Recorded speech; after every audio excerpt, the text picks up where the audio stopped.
Hi everyone! Good morning!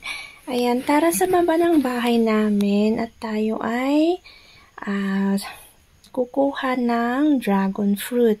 Ito pala yung sa dragon fruit sa baba ng bahay namin na tinik ko ng video noong nakaraan na naglabasan yung mga bulaklak nila at ngayon ay hinog na sila.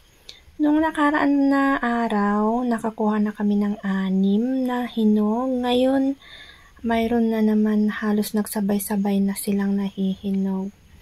Mas marami na yung nahinog kaysa yung hindi pa nahinog.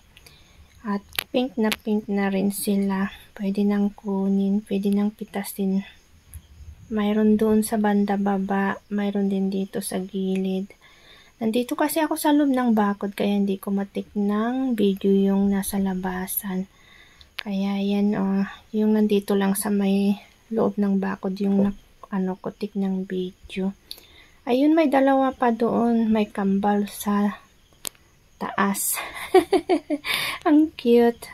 Ito ay malaki na rin siya at hinog na. Pwede nang kunin yan. Ano pala ito? Pag binuksan mo ito, siya yung sa loob niya ay pink color. Matamis siya. Hindi kagaya nung, kasi may dragon fruit na puti. Tapos mayroon pa yung yellow. Pero ito yung sa amin is yung siya, pink pag nahinog. Ayan, mayroon pa hanggang dun sa may baba niya sa dulo. Yan, nung nakaraan mayroon hinog din dyan sa baba, yun yung kinuha din namin. Ayan, may bulaklak pa ulit. Tapos, mayroon pa dun sa taas, hindi pa siya namukadkad. Pero itong nasa, yung iba na nasa dulo namukadkad na din.